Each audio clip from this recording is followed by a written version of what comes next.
TV KPM. 5, 3, 2, 1. Terima kasih. Oh, ada orang tolong buka kan. Assalamualaikum. Salam sejahtera. Terima kasih kepada semua yang sedang menonton Sukses SPM 2021 bersama-sama dengan saya Hafizir Roslan bersama dengan anda sekarang ni, okey? Hari ini saya seronok sangat sebab berada di set yang cukup mewah pada hari ini. Mana cikgu dia? Cikgu. Assalamualaikum cikgu. Assalamualaikum. Nak tahu siapa cikgu hari ini? Jom saksikan profil guru pada hari ini.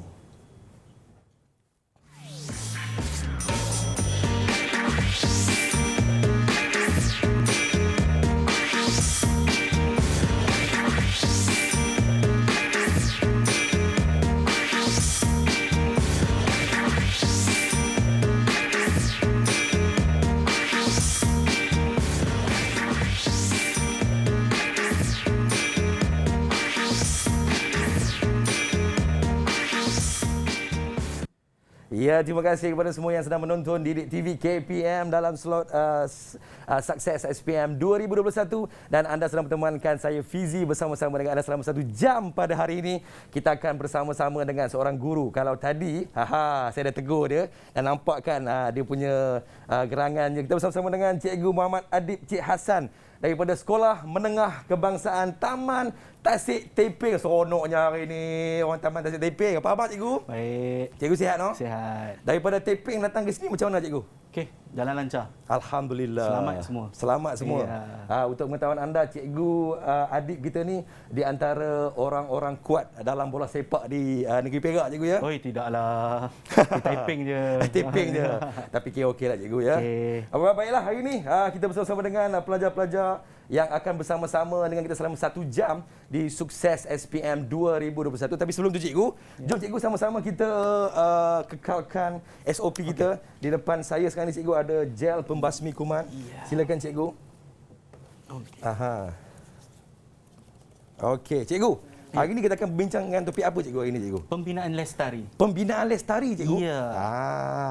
Saya yakin juga pasti ramai pelajar-pelajar di luar sana juga, murid-murid di luar sana juga tidak sabar-sabar untuk belajar asas lestari, pembinaan lestari pada hari ini cikgu ya? Betul. Baik, kita bersama-sama dengan sekolah pilihan hari ini. Saya hari ini rasa seronok betul sebab saya bersama-sama dengan kawan-kawan saya dekat Sekolah Menengah Taman Tasik Taiping Perak. Apa khabar kawan-kawan? Lambai sikit. Tu dia. Okey, kita nak mulakan dengan Muhammad Idlan Hakimi bin Muhammad Sofian. Sila kenalkan diri, Idlan. Oh, Lan, silakan Lan. Assalamualaikum dan salam sejahtera. Waalaikumsalam. Nama saya Muhammad Idlan Hakimi bin Muhammad Sofian. Okey, nanti besar nanti dah habis sekolah nak jadi apa? Cita-cita saya untuk menjadi software engineering. Software engineering. Jurutera software. Ya. Baik, yang seterusnya kita bersama dengan Amir Iqbar bin Azman. Mana Amir? Ya, saya. Okey. Assalamualaikum, salam sejahtera. Nama saya Amir Iqbar bin Azman. Nanti besar nanti nak jadi apa Amir lepas habis sekolah nanti? Apa awak punya cita-cita? Cita-cita saya jurutera elektrik. Jurutera elektrik. Oi, semua nak jadi jurutera ni. Yang seterusnya kita bersama dengan Afiq. Mana Afiq? Lambai sikit Afiq. Okey Afiq. Perkenalkan diri Afiq. Assalamualaikum. Waalaikumsalam. Assalamualaikum dan salam sejahtera. Nama saya Afiq Akif bin Kamal Rizwan. Cita-cita nak jadi apa? Cita-cita saya nak jadi jurutera kapal terbang. Ingatkan cita-citaku menjadi orang kaya. Baik. Tadi kita ada Afiq, kita ada Syafiq Aizat. Mana Syafiq Aizat? Kita nak berkenalan dengan Syafiq Aizat ni. Assalamualaikum. Nama saya Muhammad Syafiq Aizat bin Samusni. Okey. Cita-cita saya nak jadi jurutera kapal terbang. Jurutera kapal terbang cikgu. Hebat-hebat cikgu punya murid-murid ni. Baik, yang seterusnya kita bersama dengan Afin Ikmal. Mana Afin? Fin? Oh, Fin. Ya, saya. Kenalkan diri dan juga cita-cita. Waalaikumsalam. Nama saya Muhammad Afiq Kemal bin Abdul Qayyum. Cita-cita saya nak menjadi mechanical engineering. Wow, sekali lihat wajah Afin kita ni seakan-akan penyanyi kumpulan 14. Baik, Yang seterusnya Muhammad Yasin bin Hamad. Yasin. Oh, Sin. Hai. Hai. Assalamualaikum. Assalamualaikum dan salam sejahtera. Nama Waalaikumsalam. saya Muhammad Yasin bin Ahmad dan saya bercita menjadi seorang juruterbang. Apa dia? Nak jadi apa? Bercita-cita menjadi seorang juruterbang. Eloklah. Seorang juruterbang, seorang juruterbang. Baik. Hari ini Abang Fizi nak tanyalah adik-adik Abang Fizi ni dekat Sekolah Menengah Taman Tasik Taiping. Berkenaan dengan topik pada hari ini, pembinaan lestari, asas kelestarian. Kita nak tanya Idlan, apa pendapat awak tentang mata pelajaran yang akan kita pelajari pada hari ini? Silakan. Mata pelajaran asas kelestarian ini dia merangkumi semua bidang kejuruteraan Baik. daripada teori dan teknikal. Subjek ini juga memberikan pendedahan dan penekanan bagaimana manusia untuk membangunkan negara di samping menjaga kelestarian alam sekitar supaya terjamin hingga ke masa hadapan. Tu dia jawapan daripada Sekolah Menengah Kebangsaan Taman Tasik Taiping. Yang seterusnya Ahmad nak tanya Amir. Amir, apa pendapat awak tentang mata pelajaran asas kelestarian ni? Silakan Amir. Okey, pada pendapat saya, subjek asas kelestarian adalah subjek yang sangat menarik dan dapat memberikan kita ilmu yang sangat berguna, iaitu kita boleh mendalami satu proses atau sistem di sekeliling kita dengan lebih mendalam dan terperinci. Dari segi bagaimana ia berfungsi, bagaimana ia dikendalikan. Dan subjek ni juga sangat sesuai dengan individu seperti saya yang sangat meminati bidang kejuruteraan mekanikal dan elektrik.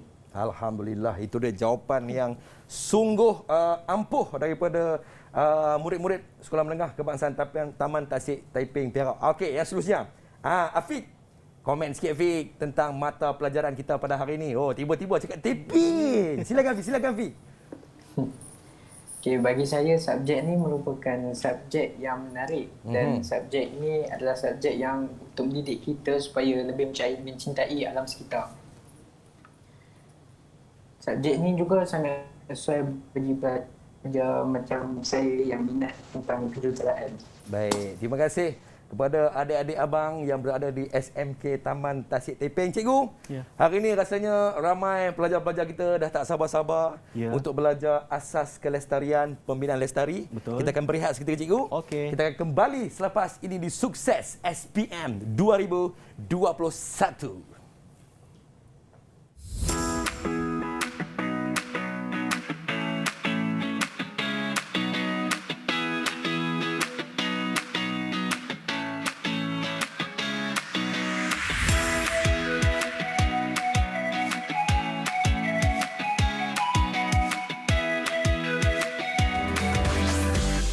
TV KPM.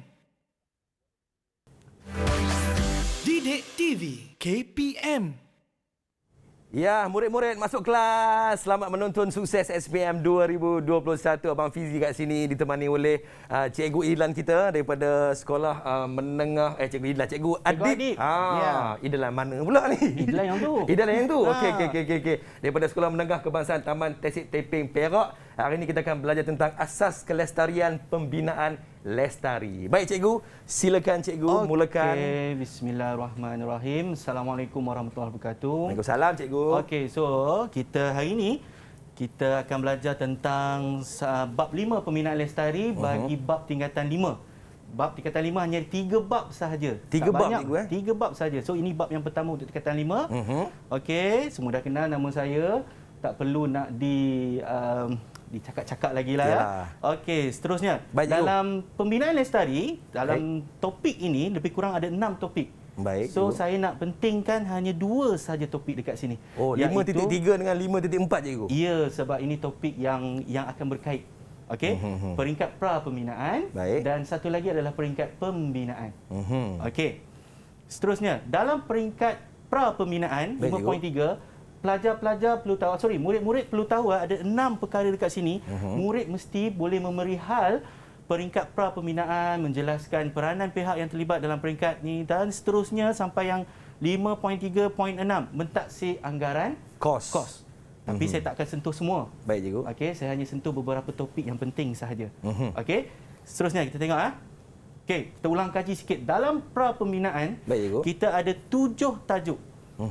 Orang kata apa, tajuk-tajuk kecil. Perolehan tapak, ukur tanah dan uji tanah. Kemudian kita ada lukisan dan perincian, kita ada penawaran tender, kita ada membuat taksiran, pekerja bahan dan jentera. Okey, so ready ya? Kita panas badan sikit. Saya dah bersiap sedia, cikgu. Okey, ini adalah soalan contoh bagi bahagian A. Soalan 1, saya baca dulu. Rajah 7 menunjukkan gambar rajah blok 3 peringkat utama proses pembinaan. Kemudian ada rajah dia, kemudian nyatakan peringkat D.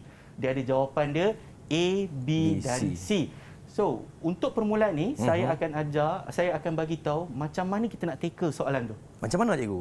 Dia bukan macam tackle rugby yang bukan. Okey. So, untuk soalan 1 ni, sila, cikgu. Rajah 7 menunjukkan gambar rajah blok 3 peringkat utama proses pembinaan. Okey. Ini dipanggil sebagai arah tuju soalan ataupun dipanggil sebagai stimulus. So, ini nak bagi tahu pada murid nak jawab pada tajuk mana. Baik, cikgu. Okey. Kemudian kata tugas dia. Kata tugas dia adalah nyatakan. Nyatakan tak perlu panjang. Okey. Just pendek saja jawapan dia. Nyatakan. Makan apa pagi tadi? Nasi lemak. Tak perlu nak terang ada lauk sekian. Okey. So, ada siapa nak jawab soalan ni? Siapa nak jawab? Angkat tangan. Okey. Amir. Silakan Amir. Okey. Peringkat A ialah pra pembinaan. Peringkat B ialah pembinaan. Dan peringkat C ialah pasca pembinaan. Okey. Kita tengok jawapan. Okey, betul. Okey. Kita tengok bagus ya. Kotak nombor A ataupun blok yang pertama tu adalah pra pembinaan. Baik, cikgu. Blok yang kedua itu adalah pembinaan dan last kali itu kita panggil sebagai pasca pembinaan. Okey. Ingat mesti ada 3 markah, maknanya ada 3 jawapan. Okey, jangan risau. Jadi setiap satu jawapan adalah satu markah. Satu markah saja. Baik. Jangan nak buat karangan dekat sini, tak larat nak baca nanti. Okey. Seterusnya kita pergi pada soalan 2. Baik. Nyatakan 2 kaedah pengiraan aras dalam kerja ukur aras. 2 markah. Ada siapa nak jawab? Sila angkat tangan. Baik. Siapa ni? Idlan. Bagus, Idlan. Baik. Okey, yang pertama naik turun. Yang kedua kolimatan. Okey, kita tengok jawapan dia. Okey, betul.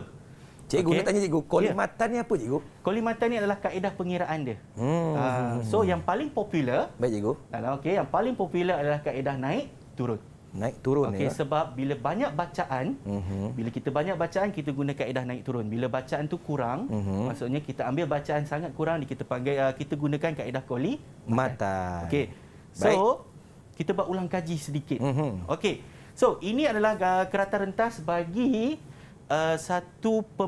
kita panggil kerja ukur aras. Okey, yang 3 warna pink ni, okey, ini kita panggil sebagai alat aras. Yang kalau kat tepi jalan orang duk teropong tu. Oh, ni ke, cikgu? Yang inilah kita nak buat. Kita ukur aras ni nak menentukan aras permukaan bumi. Okey. Yang garis panjang-panjang ni adalah kedudukan staf. Kita panggil staf, dia macam pembaris. Okey. Sekarang ni kalau kamu lihat semua murid-murid semua, okey, ada 3 gambar rajah alat aras. Sebenarnya kita hanya guna satu sahaja. Okey. So, bila kita dapat soalan macam ni, kita kena buat label. Okey, kita nak label apa? Label pandangan belakang, pandangan hadapan dan di pandangan antara. Cikgu. Okey, macam mana nak tengok? Mudah saja. Okey. Kita anggapkan ini mata kamu. Okey. Kepala kamu. Di bahagian belakang kepala kita panggil sebagai pandangan belakang. Simple saja. Baik, cikgu. Okey. Arah ataupun bacaan yang paling last, kalau kamu nampak, semua ada garisan putus-putus. Last kali itu dipanggil sebagai pandangan hadapan. PH. Baik, cikgu. Okey. So, di antara PH dengan pandangan belakang, dia ada pandangan antara. So, kita labelkan semua. Okey, yang ni pun jangan lupa. Sebab apa? Ingat kat titik C, kemudian kita ada titik G, ada 2 bacaan. Tapi kita labelkan siap-siap supaya kita tak keliru. Dekat mana kita nak letak nilai. Okey, contoh, kita ambil satu pandangan belakang. Baik, cikgu. 1.700. Kita nak letak kat mana, Fizi? Letak kat mana cikgu? Ni, 1.770 kita nak letak dekat pembukuan ukur aras jadual ni. Baik, letak kat pandangan belakang cikgu. Kolom yang pertama. Yes. So betul, kita kena letak dekat ikut. Kita dah label. So apa masalah dia? Kotak yang pertama cikgu Ya, ya. kita ikut label kotak tu. Baik. Seterusnya, pandangan antara. Kita tak boleh selari. Kalau selari dekat sini bermakna ada dua bacaan. Ada dua bacaan ke? Tak ada. Tak ada. Hanya ada Satu bacaan. Bermakna ini dia akan berada pada yang berturut turun sebelah, orang kata apa? Di bahagian pandangan belakang di bawah dia. Oh, baik. Itu saja, berturut je. Kita ikut je arahan ni. Okey. Sekarang kita tengok dekat titik C ada dua bacaan. Baik, ada cikgu. dua nilai. Okey. Dekat titik C ada dua nilai. Bermakna satu pandangan belakang untuk permulaan, kemudian dia mesti ada pandangan akhir. Ingat, saya dah bezakan dia punya warna. Oh, jadi warna ni pun berbeza cikgu ya. Ya, kita ini untuk nak bagi murid faham. Tapi menyenangkan kita. Waktu exam tak perlu nak kala-kala kita buang masa kan. Betul cikgu. Okey, so ini nak menjelaskan. Okey, kalaulah dekat sini ada dua bacaan dekat titik C. Okey, ada pandangan hadapan dan ada pandangan belakang. Baik. Okey. Nampak? Ada pandangan hadapan dan ada pandangan belakang. Dekat mana titik C. C. Okey, jangan silap. Bila kita silap, kita akan susah untuk mengisi naik, turun dan aras, laras. Okey, baik. Dah selesai sini. Baik cikgu. Kita nak kira macam mana naik, macam mana turun, macam mana aras, laras. Okey. Naik ini kamu kena ingat ya. Kalau katakan saya menghadap jadual ni menghadap belakang saya, okey. 1.700 dia akan tolak, ada orang dekat bawah dia tak? Ada cikgu. Tak ada. Maknanya dia Tak akan ada. tolak orang bawah sebelah kiri. Kiri. Ya, Baik. maknanya dia akan tolak 1.18. Okey Fizi, congak 1.7 tolak 1.18. Nilai positif ke nilai negatif? Saya rasa nilai positif cikgu. Nilai positif sebab dia akan berada pada kedudukan kolom naik. Naik cikgu. Nilai positif. Baik cikgu. Okey, kita akan tambah. Kemudian 1.18 kita congak lagi. Tolak yang belah bawah dia. Oh, ada orang dekat bawah dia. Oh, baik. Bermakna kita tolak nilai positif ke nilai negatif? Nilai negatif cikgu. Dia akan berada pada kolom 0.5. Jadi saya simbolkan tambah dan tolak. Baik. Okey, dan seterusnya. Kemudian aras laras 11.050 ni dekat soalan ataupun dekat buku ataupun latihan dah ada. Jadi kita letak saja dekat sini. Okey, kenapa warna biru? Sebab dia berada pada kolom naik. Tambah. Maknanya 11.050 akan tambah dengan 0.52. Dapat jawapan kita letak dekat sini. Okey, 11.570. Seterusnya, dia nak tolak, ada dekat naik tak? Tak ada. Jadi dia ada dekat turun. Maknanya dia kena tolak. Siapa yang ada dekat naik, dia tambah. Siapa yang ada dekat turun, dia tolak sahaja. So, tolak dia dapat 10.980. Jadi maknanya dia berturut. Kalau silap ni dekat sini, silap tolak, bermakna semua ni salah. Oh, silap sikit dia. Silap sikit sahaja. Okey. So, baik, kita dah selesai untuk yang ini. Kita akan ada semakan aritmetik. Okey.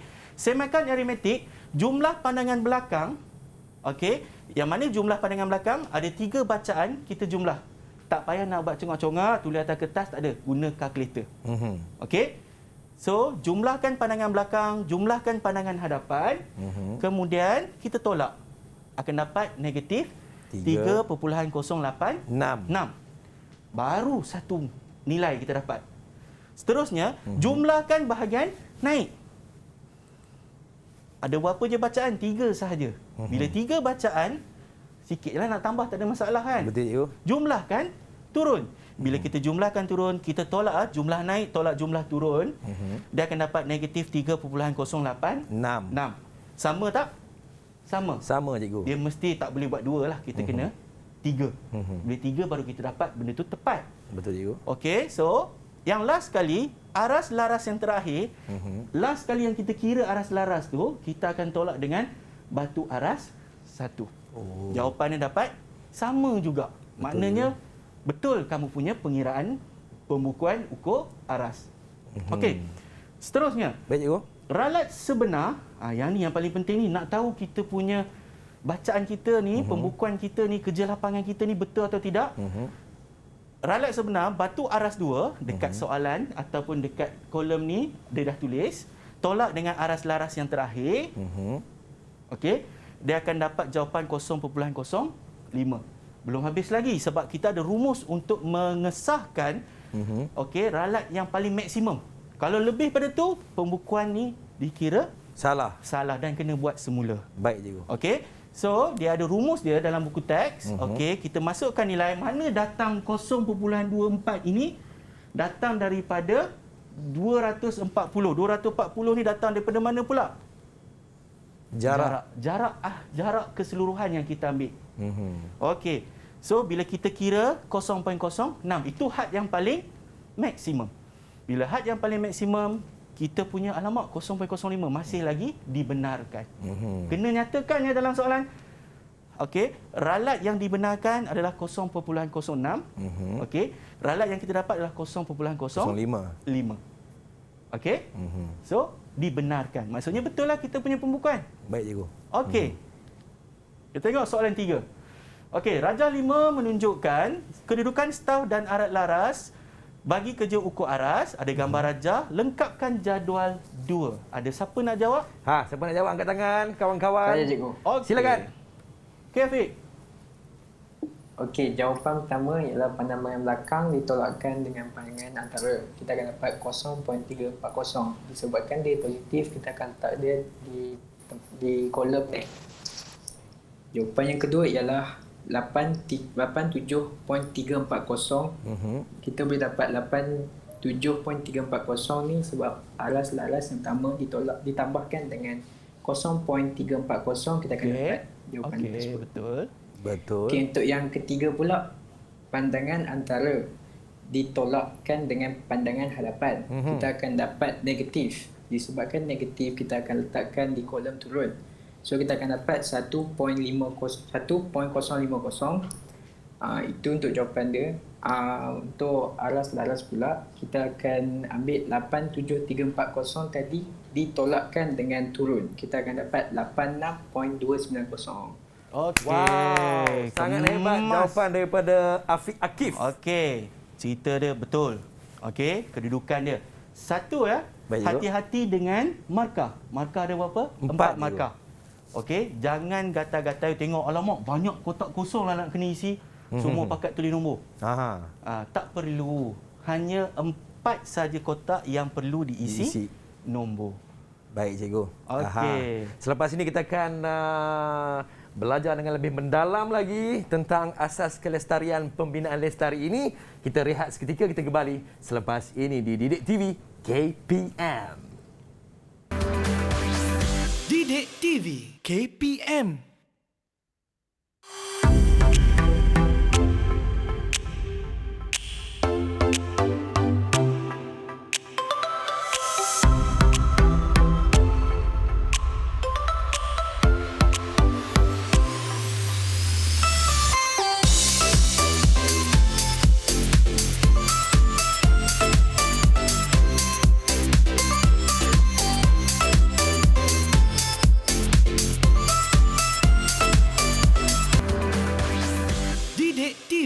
KPM. Ya, selamat kami menonton Sukses SPM 2021 Asas Kelestarian Pembinaan Lestari. Bertemankan Abang Fizi dan juga Cikgu Muhammad Adib, Cik Hasnan daripada SMK Taman Tasik Taiping Perak. Silakan cikgu, sambung dengan soalan-soalan contoh. Okey, so kita dah habis ke ukur aras. So kita masuk soalan nombor 4, masih lagi soalan contoh bahagian A. Baik, cikgu. Okey, nyatakan 2 kaedah uji tanah pada peringkat pra pembinaan. Okey. Ada siapa? Siapa nak jawab? Silakan angkat tangan. Kawan-kawan. Saya, cikgu. Baik, silakan. Aizat, silakan. Jad. Okey, jawapannya ialah ujian proba Macintosh dan ujian ayakan tanah. Okey, ujian proba Macintosh dan ujian ayakan tanah. Ayakan tanah. Okey, so betul, dan kita buat ulang kaji sikit apa Baik, itu ujian proba Macintosh. Saya pun tertanya, cikgu. Okey, tujuan dia ujian ni untuk mendapatkan nilai keupayaan galas tanah. Baik, cikgu. Maksud nilai keupayaan galas tanah ni kemampuan tanah itu menerima beban daripada permukaan tanah dengan dalam tanah. Okey, sebab tanah kita berbeza-beza. Betul. Ada tanah gambut. Ada tanah gambut, tanah paya. Jadi dia ada cara pembinaan asas struktur bangunan yang sesuai nanti. Baik, cikgu. Okey, kemudian kita ada ujian ayakan tanah untuk menentukan jenis tanah berdasarkan pada saiz tanah. Okey? So, kita pergi soalan nombor 5. Baik. Nyatakan 3 sifat utama konkrit. 3 markah masih lagi nyatakan. Siapa nak jawab Siapa ni? nak jawab? Angkat tangan. Saya nak jawab, cikgu. Okay. Baik, Yasin, silakan. Okey, yang pertama kebolehkerjaan, Okey. yang kedua kekuatan dan yang ketiga pengembangan dan pengejutan. Okey, kita tengok Dia ada 4 jawapan tapi dia hanya minta 3 saja sebab 3 markah. So dia buat kebolehkerjaan, jawapan betul. Betul. Kekuatan dapat 1 markah. Kemudian pengembangan dan pengejutan 1 markah dan ada satu jawapan tambahan iaitu ketahan laksakan. Baik, cikgu. Okey, dan saya bagi satu tips, jangan buat jawapan seperti ini ya. Okey, jawapan pertama kebolehkerjaan. Okey, jawapan kedua dia ambil pengembangan. Jawapan yang ketiga dia ambil pengejutan. Okey. Baik, cikgu. Agak-agak berapa markah boleh dapat? Saya rasa dapat 2 markah saja, cikgu. 2 markah saja sebab pengembangan dan pengejutan dalam satu tajuk yang Sama. So hati-hati dekat situ. Dan satu lagi, bila kata murid ni tidak yakin dengan jawapan dia. Bila tidak yakin, dia nak buat satu lagi tambahan jawapan. Boleh tulis di bahagian bawah. Tak perlulah nak buat nombor berapa ke, huruf apa ke, just tulis saja dekat bawah. Jadi pengembangan mesti ada pengejutan. Ya, pengembangan dan pengejutan adalah sama. Sama. Ingat yang tu. Okey, apa-apa tajuk pun nanti kalau ada 2 dibahagi kepada 2, jangan kata-kata nak buat asing-asing. Okey. Dan kita buat ulang kaji sikit. Baik, cikgu. Apa itu konkrit? Konkrit itu adalah campuran antara simen, batu bau halus, batu bau kasar dan air. Okey, dia ada nisbah yang tertentu. Okey. Dan batu bau halus ni, kalau kita tengok gambar ni adalah apa dia? Apa dia, Fizi? Pasir. Pasiak, cikgu. Pasiak. Memang taping sungguh. Ya, betul, cikgu. Yalah, orang taping kan? No. Okey. Baik, cikgu. Lah ni, dia ni, dah keluar dah. Nah. Okey, batu bau halus iaitu pasir. Okey. Kemudian dia ada batu bau kasar iaitu batu kelikir. Okey, dan ada 2, simen dengan air ni adalah satu bahan pengikat. Dia macam gam. Okey, dan kita dah belajar tadi sifat utama konkrit ada 4. Betul. Dan 3 benda ni, faktor yang mempengaruhi kekuatan konkrit itu. Yang pertama, kaedah penyediaan kita. Kalau kaedah penyediaan ni cerita tentang nisbah konkrit. Kita kalau yang biasa murid-murid dia belajar, dia ada nisbah 1, nisbah 2, nisbah 4. Itu yang paling biasa, popular. Sebenarnya dia ada 1, nisbah 3, nisbah 6. Dia ada banyak lagi. Tapi bergantung kepada kegunaan itu pada struktur bahagian mana. Faham, cikgu? Kemudian kita pergi kepada faktor yang seterusnya adalah bahan. Bahan ini, saya ambil satu je, batu bau kasar. Batu bau kasar itu dia tak boleh terlampau bulat, tak boleh licin. Dia mesti kasar, bersegi, cikgu. kasar. Kalau tidak macam mana dia nak ikat kan? Bahan memainkan peranan penting. Termasuk juga dengan air. Air mesti bersih. Betul. Dia boleh sebut air mutlak, tak ada masalah. Boleh sebut.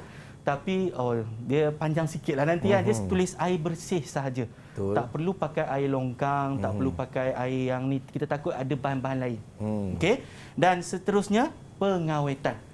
Pengawetan ini, dia ada satu lagi, dia punya keyword dia adalah curing.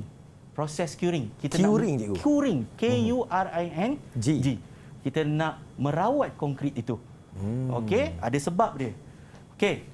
Next, kita pergi pada soalan nombor 6. Baik. Raja 2 menunjukkan 3 jenis runtuhan konkrit dalam ujian penurunan. Namakan jenis penurunan itu pada petak yang disediakan. Siapa? Siapa nak jawab? Sila angkat tangan. Kawan-kawan. Afin, silakan. Afin. Petak pertama ialah runtuh, petak kedua adalah sebenar dan petak ketiga ricik. Okey, petak pertama runtuh, petak kedua sebenar dan yang ketiga adalah rincik. Okey, betul. Dan apa itu ujian penurunan? Kita apa dia itu, cikgu? Kalau dalam kejuruteraan awam kita panggil sebagai slump test. Okey. menentukan kebolehkerjaan konkret dan dilakukan di tapak bina, bukan di dekat makmal ke apa. Okey, di tapak bina untuk mengekalkan bancuhan kita tu betul atau tidak. Dan apa itu kebolehkerjaan? Saya bagi satu analogi ya. Contoh, saya ambil tepung, saya ambil air. Sikit saja saya letak dalam tepung tu. Kemudian saya gaul. Bila saya gaul, apa akan jadi? Berketul-ketul, cikgu. Berketul-ketul, susah nak kerjakan. Betul, Itu cikgu. perkataan dia. Kerjaan. Kita nak kerjakan konkret itu. Maknanya dia mesti bermain dengan nisbah air simen. Yang cukup. Yang cukup, yang sesuai. 0.4 hingga 0.6. Okey. Seterusnya, kita pergi kepada topik yang seterusnya, iaitu peringkat pembinaan. Ada 4 subtopik dan murid perlu tahu, perlu boleh menerangkan, boleh mengkategorikan, mempertimbangkan dan menjustifikasikan kerja tanah. Okey, dan menentukan substruktur yang sesuai berdasarkan jenis bangunan. Okey. Dalam ulang kaji kali ini, peringkat pembinaan terbahagi kepada 2. Yang pertama adalah pembinaan struktur bangunan. Satu lagi adalah kelengkapan kemudahan. Okey, dalam pembinaan struktur bangunan ada 3 topik. 1, kerja tanah, pembinaan substruktur, pembinaan superstruktur. Selesai di sini. Okey. Seterusnya kita pergi kepada kelengkapan kemudahan. Ada 4 sistem bila dah nak siap rumah. So sistem ini diperlukan. Perpaipan, elektrik, perhubungan dan last sekali adalah sistem pengudaraan. Okey. Kita pergi pada soalan nombor 7. Baik. Rajah 1 menunjukkan pandangan kerata rentas sebuah bangunan. Okey. Ada rajah, ada bangunan, kemudian dia ada buat satu lagi label iaitu B. Okey, namakan. Okey, dia nak nama saja. Namakan bahagian berlabel A dan namakan bahagian berlabel B. Siapa nak jawab? Angkat tangan, Okey, kawan-kawan. murid. Saya, cikgu. Okey, Afiq. Silakan. Saya, cikgu. Okay, bahagian A superstruktur, bahagian B substruktur. Okey, bahagian A superstruktur, bahagian B substruktur. Kita tengok ya. Okey. Ya, 2 markah untuk Afiq. Terbaik ah. Syabas. Okay. Substruktur ini adalah pembinaan daripada permukaan ke dalam tanah. Itu dinamakan substruktur. Kalau pembinaan daripada permukaan tanah ke atas, itu dipanggil sebagai superstruktur. Maknanya kalau nak buat bumbung, dia di bawah bahagian siapa? Superstruktur. Baik, cikgu. Okey, tingkap bahagian siapa? Superstruktur. Tapi kalau substruktur, kalau kita standard dalam asas kelestarian, kita belajar tentang asas bangunan. Okey? Kita buat ulang kaji. Apa itu substruktur? Baik, cikgu. Okey, terbahagi kepada 2, asas cetek dan asas dalam. Okey, dalam asas cetek ada 3 jenis asas. Okey, yang pertama asas pad yang biasa digunakan. Okey, kemudian kita ada asas jalur dan asas rakit. Okey, asas jalur ada berapa? Siapa nak jawab? Siapa nak jawab? Asas jalur ada berapa? Okey, Ijlan. Silakan. Asas jalur ada 3. Okey. Yang pertama jalur lebar, jalur dalam dan jalur biasa. Jalur biasa. Pandai, Ijlan. Okey, nice. Okey, kita pergi kepada asas rakit. Baik. Asas rakit ada 2 atau 3? Siapa nak jawab ni? Siapa nak jawab? Siapa boleh tolong saya? Okey, Meh. Silakan, Meh. Ada 3. Ada 3, okey. Yang pertama? Bapak padu. Bapak padu. Bapak padu.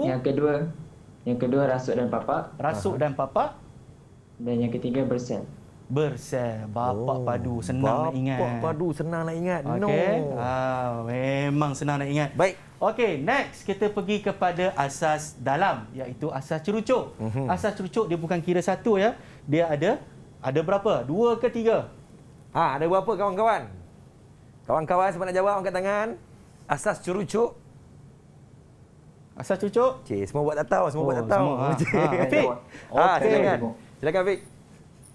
Asas cerucuk ada 2, Ibu. Baik. Ada 2. Cerucuk galas hujung dengan geseran. Okey, galas hujung dengan galas geseran. Galas hujung ni, selagi dia masukkan cerucuk ke dalam tanah, selagi dia boleh masuk, sampai kita dah berapa banyak batang kita dah masukkan, sehingga tak boleh masuk, itu namanya galas hujung. Kalau geseran ni, dia macam orang kata apa, masukkan satu, takat tu je. Maksudnya permukaan asas itu dia akan orang kata apa, dalam tanah tu dia akan menampung berat bangunan itu. Tapi kena ingat ya, asas cerucuk ini bukan kalau kita nak buat bangunan, okey, bukan asas cerucuk saja kita guna. Di atasnya kita panggil sebagai bila dah asas cerucuk tu nanti, okey, dah tak boleh masuk, kita pakai galas hujung, okey, di atasnya kita panggil sebagai pile cap. Pile cap, cikgu. Pile itu adalah cerucuk, cap tu adalah penutup. Penutup cerucuk. Ya, dan penutup cerucuk kita boleh guna asas pad. Kita boleh guna asas jalur. Kita boleh guna asas rakit, cikgu. Ya, tapi perkataan yang paling penting adalah pile cap. Okey? Untuk mengukuhkan substruktur, cikgu, ya. Substruktur itu asas bangunan itu. Baik. Okey, so kita pergi kepada ulang kaji sikit kerosakan struktur konkrit. Ini dia antara contoh kerosakan, cikgu, ya. Ada 3 jenis gambar yang menunjukkan kerosakan pada struktur konkrit. Okey, yang pertama ni, gambar ni menunjukkan lantai atas. Kita dekat koridor bawah, kita tengok lantai atas. Okey, boleh nampak apa ni? Tertulang besi, jaring besi sampai terkopek dia punya konkrit dia. Ini bahaya, cikgu, ya. Oh, ini bahaya. Sangat-sangat bahaya. Sebab apa? Inilah yang mempengaruhi kekuatan sesebuah struktur. Okey. Pada bahagian B, ni bukan dekat negara kita lah. Okey, ini nampak gaya pun negara luar ni. Negara luar ni. Okey. Bila dia buka kotak acuan, baik, cikgu. Bila dia buka kotak acuan ni, konkrit telah mengeras. Okey, kita panggil konkrit keras. Okey, ada yang tak memenuhi dia. Ada sebab dia tak buat sesuatu benda. Kenapa, cikgu? Selepas ini saya akan cerita. Baik. Okey, kemudian okey, tengok dia buka, okey, nampak tertulang besi. Yang ini satu cara nak pulih balik mudah je. Pecahkan balik. Itu je. Itu kerugian, cikgu. Ya, yang dah tu kita rugi. kena hati-hati bila kita buat pembinaan. Okey, jangan ada kerugian. Betul. Okey, seterusnya yang C. Yang ini biasa kita lihat dekat rumah. Okey, selalunya dekat lantai, dekat dinding. Agak-agak apa sebab? Saya rasa bancuhan air terlampau banyak, cikgu. Air terlampau banyak, okey, mungkin. Boleh terima. Ada lagi? Mungkin tanah dekat rumah dia tu, tiba-tiba pula. Tak apa. Tanah dekat rumah dia tu tanah gambut, cikgu. Ya, dia tak buat proses kerja tanah yang betul. Dia tak buat kita tambak, kita ratakan, kita tak buat pembersihan, okey. Dan satu lagi C ni, dia nampak retak ni adalah satu sebab perkataan tak buat proses curing. Dia tak buat pengawitan. Okey, bila dia tak buat pengawitan, bila konkrit ni dia keluarkan dia jenis yang kelembapan dia cepat keluar. Jadi kita nak menghalang benda tu cepat keluar. Bila cepat keluar, kita buat proses curing. Okey. So kita ulang kaji sedikit. Baik. Punca. Okey. So, cerita dia ada punca. Macam mana kita nak mengatasi? Okey. So, punca yang pertama, saya boleh tukar-tukar. Bancuan konkrit tidak tepat ataupun bancuan konkrit kurang air. Cerita pasal punca saja dulu. Okey. So, cara mengatasinya, kita gunakan nisbah konkrit 1, nisbah 2, nisbah 4. Ataupun kita guna nisbah air simen yang bersesuaian. Tadi saya ada sebut nilai yang paling sesuai 0.4 hingga 0.6. Okey, dan nampak tak ada satu perkataan supaya. Ini adalah cara untuk kita menulis jawapan. Nak dapatkan 1+1. Okey, cara mengatasi ialah bancuan konkrit tidak tepat, gunakan bancuan yang tepat. Macam tak sesuai kita nak buat bagi markah dekat situ, so kita cantikkan ayat itu supaya bancuan konkrit lebih berkualiti ataupun bancuan konkrit itu mudah dikerjakan. Okey, seterusnya punca yang kedua. Baik. Menggunakan bahan binaan yang tidak berkualiti. Ya. Okey. So, cara mengatasi, kita ambil satu saja sebab bahan binaan ini meluas. Okey, kita ambil satu. Baik.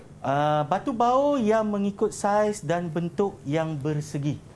Kita nak mengatasi, tetap boleh ambil yang licin. So, ayat seterusnya adalah supaya mendapatkan kualiti konkrit yang terbaik. Memang terbaik penerangan daripada Cikgu Adib kita. Kita beri rehat seketika. Kita kembali selepas ini di Sukses SPM 2021 di Didik TV KPM.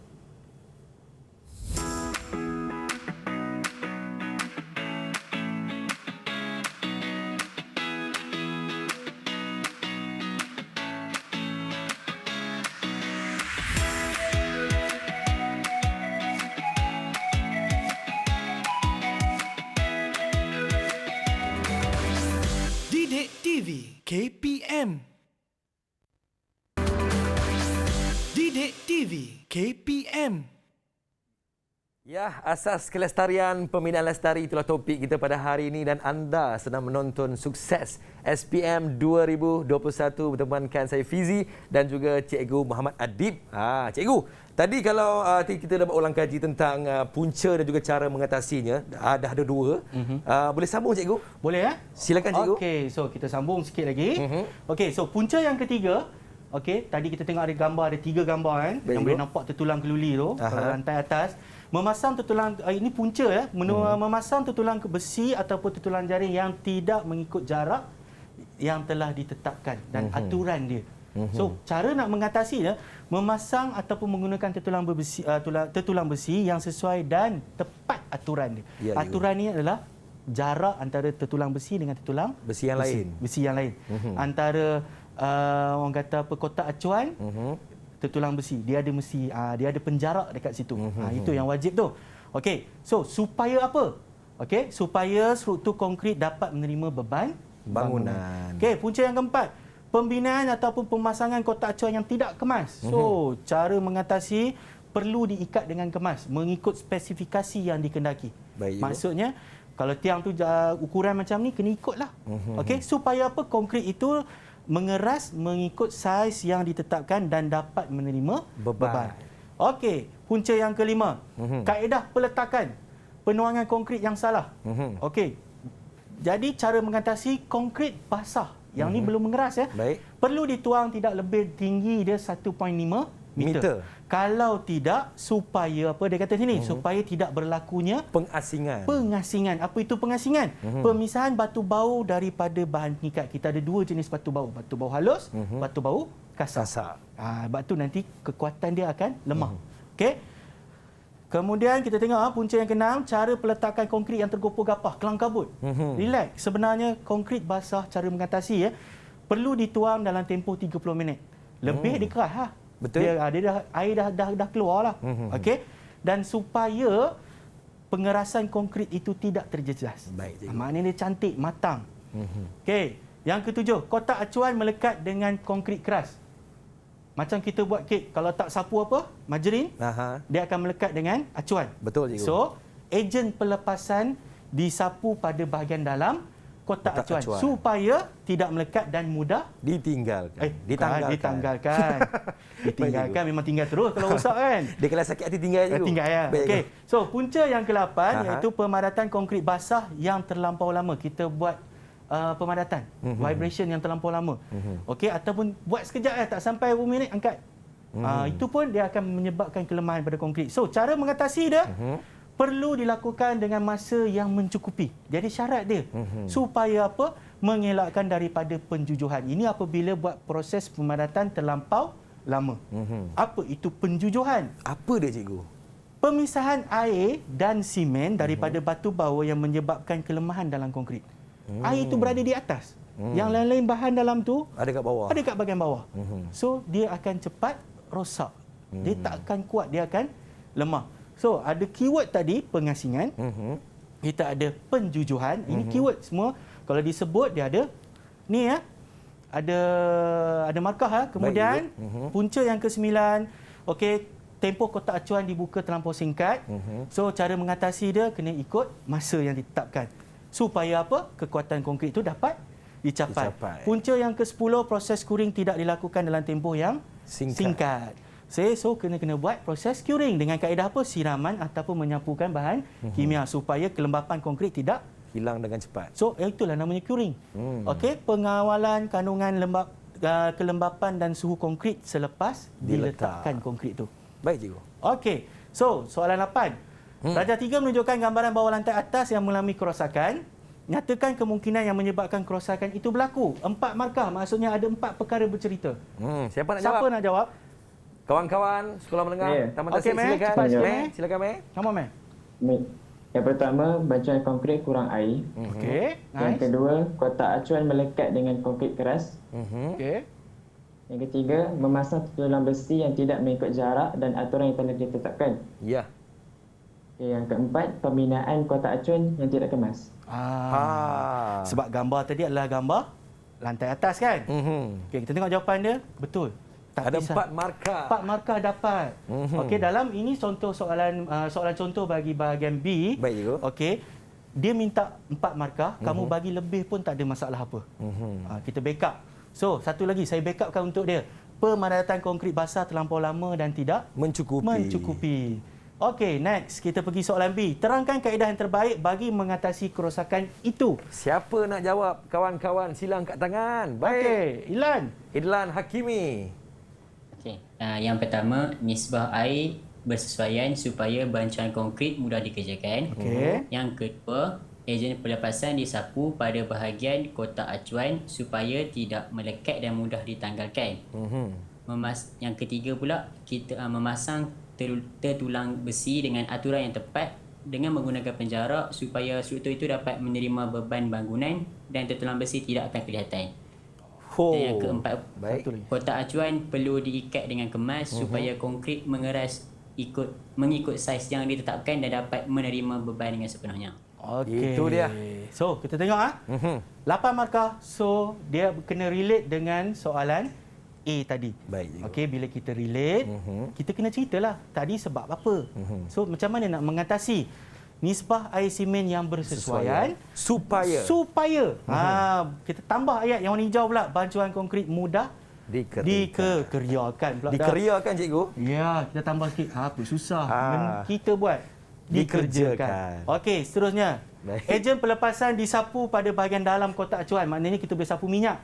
Okey, minyak hitam, cat minyak pun boleh, tak ada masalah. Supaya tidak melekat dan mudah ditanggalkan. Okey. Yang ketiga, memasang tertulang besi dengan aturan yang tepat dalam kurungan menggunakan penjarak. Okey, penjarak ni nak memisahkan kotak acuan dengan tertulang besi. Kalau tidak, tertulang besi itu kena kotak acuan. Baik, bila buka kotak acuan, nampak apa? Nampak besi. Ya. Yang itu kita tak nak. Sebab tu kita letak penjarak. Okey. Seterusnya, kotak acuan perlu diikat dengan kemas. Diikat ni dipaku. Jangan ikat dengan tali. Okey. So, supaya apa? Konkrit mengeras mengikut saiz yang ditetapkan dan dapat menerima beban yang dikendaki. Alhamdulillah, kita harapkan segala penerangan yang telah pun Cikgu Adik berikan dapat membantu calon-calon kita untuk mendapat A di dalam asas kelestarian pembinaan lestari ini, Cikgu, ya. Cikgu, satu kata-kata khas kepada semua penonton-penonton sukses Didik TV KPM. Silakan, Cikgu. Okey, bismillahirrahmanirrahim. Kalau jika ada salah dan silap, itu daripada saya, yang baik itu daripada Allah. So, kamu semua murid-murid SPM 2021 ni adalah insan terpilih yang mengambil masa yang lama untuk belajar untuk pergi SPM 2021. InsyaAllah benda ni akan dimudahkan urusan. Amin. Itu saja, buat sehabis baik nanti. InsyaAllah. Terima kasih kepada Cikgu Adib daripada Sekolah Menengah Kebangsaan Taman Tasik Taiping, dan terima kasih kepada kawan-kawan Bizi yang ada dekat rumah yang sudi menonton sukses SPM 2021. Jaga diri, baik-baik. Assalamualaikum. Jumpa lagi. Bye-bye.